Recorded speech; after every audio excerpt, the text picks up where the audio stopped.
Hello বন্ধুরা, সোমাস রান্নাঘরের আরও একটা নতুন ভিডিওতে তোমাদের সবাইকে স্বাগত। আজ তোমাদের সাথে একটা ঢ্যাঁড়সের রেসিপি শেয়ার করব। তৈরি করব আলু ঢ্যাঁড়সের একটা শুকনো শুকনো তরকারি। রুটি পরোটার সাথে খেতে কিন্তু ভীষণ ভালো লাগে। ভিডিওটা শেষ পর্যন্ত দেখতে থাকো, আশা করি আজকের এই রেসিপিটা তোমাদের ভালো লাগবে। ঢ্যাঁড়স আলু তরকারি করার জন্য প্রথমেই একটা কড়া গরম করে তাতে দিয়ে দেব সর্ষের তেল। প্রথমে আমি এখানে 2 টেবিল চামচ মতন সর্ষের তেল দিয়ে দিলাম। তেলটাকে খুব ভালো করে গরম করে নেব। তেলটাকে খুব ভালো করে গরম করে নিয়ে এইভাবে খুন্তি দিয়ে কড়ার চারপাশে একটু মাখিয়ে নিলাম, যাতে আলু ভাজার সময় কড়ার গায়ে লেগে না যায়। এবার এতে দিয়ে দিলাম আলু। আমি এখানে 4টে একটু বড় সাইজের আলু নিয়েছি। আলুগুলোকে দেখো এইরকম পাতলা পাতলা করে কেটে নিয়েছি। আলুগুলোকে এরকম একটু পাতলা করেই কিন্তু কেটে নিতে হবে।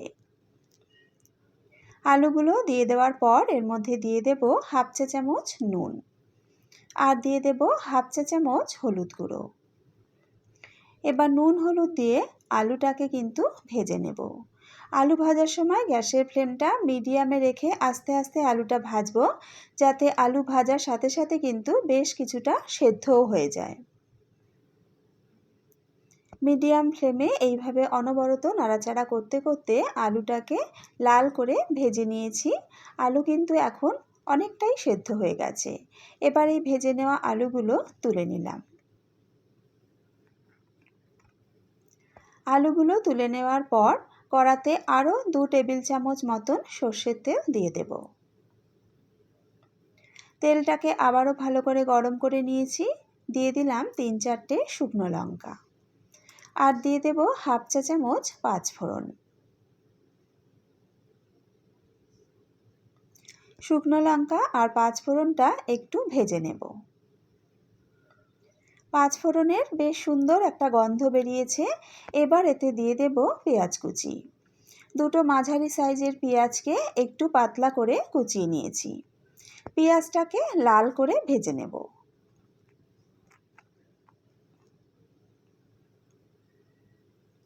পেঁয়াজ দেখো বেশ লাল করে ভেজে নিয়েছি।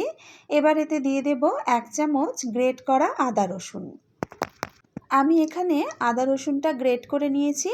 তোমরা কিন্তু চাইলে আদা রসুন বাটাও ব্যবহার করতে পারো। আদা রসুনের কাঁচা গন্ধ যাওয়া পর্যন্ত পেঁয়াজের সাথে আরও একটু ভেজে নিয়েছি। এবার এর মধ্যে ঢ্যাঁড়সটা দিয়ে দেব। আমি এখানে 750 গ্রাম ঢ্যাঁড়স নিয়েছি। ঢ্যাঁড়সগুলোকেও কিন্তু দেখো এইরকম ছোট ছোট টুকরো করে কেটে নিয়েছি।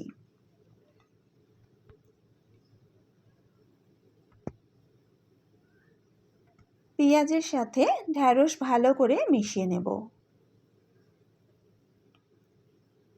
মিডিয়াম আঁচে 2 মিনিট এইভাবে ঢ্যাঁড়সটাকে একটু নাড়াচাড়া করে রান্না করে নেব। মিনিট 2 সময় নিয়ে ঢ্যাঁড়সটাকে নাড়াচাড়া করে রান্না করে নিয়েছি। এবার এতে দিয়ে দিলাম স্বাদ মতো নুন আর দিয়ে দেব হাফ চা চামচ হলুদ গুঁড়ো।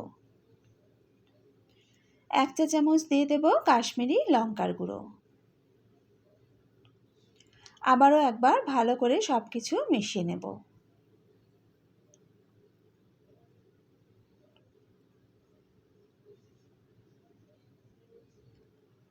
এবার গ্যাসের ফ্লেমটা লোতে করে 3-4 মিনিট চাপা দিয়ে রান্না করে নেব। মিনিট 4 পর চাপাটা তুলে নিলাম। আবারও একবার ভালো করে ঢ্যাঁড়সটাকে নাড়াচাড়া করে নেব।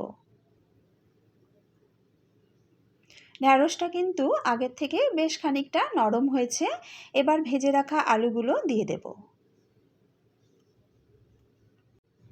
আলু আর ঢ্যাঁড়স আবারও খুব ভালো করে মিশিয়ে নেব।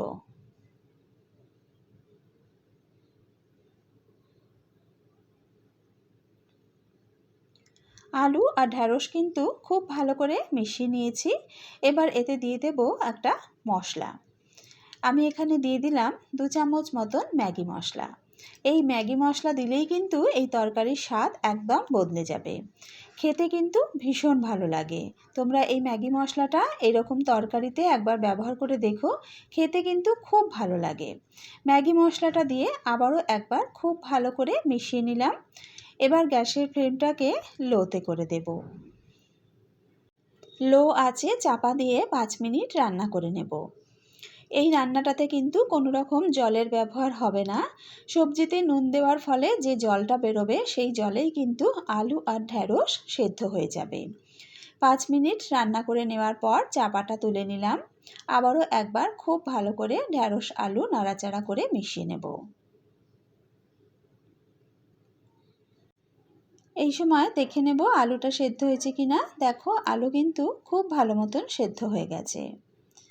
ঢ্যাঁড়সও কিন্তু বেশ সুন্দর নরম হয়ে গেছে। এর থেকে আর বেশি ঢ্যাঁড়স নরম হওয়ার দরকার নেই, কারণ এর থেকে বেশি নরম হলে ঢ্যাঁড়সগুলো ভেঙে যাবে। সেক্ষেত্রে কিন্তু তরকারিটা খেতে ভালো লাগবে না আর দেখতেও ভালো লাগবে না।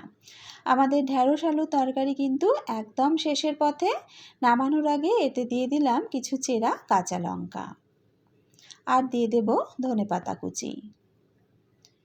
ব্যাস, ধনেপাতা আর কাঁচা লঙ্কাটা খুব ভালো করে মিশিয়ে নিলেই কিন্তু আমাদের ঢ্যাঁড়স আলুর শুকনো শুকনো তরকারি একদম রেডি।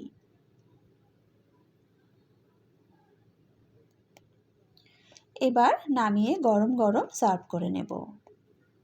তৈরি হয়ে গেল ঢ্যাঁড়স আলুর একদম নতুন ধরনের একটা রেসিপি। এইভাবে ম্যাগি মশলা দিয়ে ঢ্যাঁড়স আলুর তরকারি রান্না করলে গরম গরম রুটি পরোটার সাথে খেতে কিন্তু ভীষণ ভালো লাগে। তাছাড়া যারা ভাত খেতে পছন্দ করো, এই রেসিপিটা কিন্তু ভাতের সাথেও খেতে ভীষণ ভালো লাগে। আশা করি আমার আজকের এই রেসিপিটা তোমাদের ভালো লেগেছে। যদি রেসিপিটা ভালো লেগে থাকে তাহলে এইভাবে কিন্তু অবশ্যই বাড়িতে একবার ট্রাই করে দেখো। ভিডিওটা ভালো লেগে থাকলে একটা লাইক করে দিও, শেয়ার করে দিও বন্ধুবান্ধবের সাথে। আর এরকমই নতুন নতুন ভিডিওর আপডেট পেতে চ্যানেলটা সাবস্ক্রাইব করে বেল আইকনটা প্রেস করে নিও। আবারও হাজির হয়ে যাব একটা নতুন রেসিপির সাথে।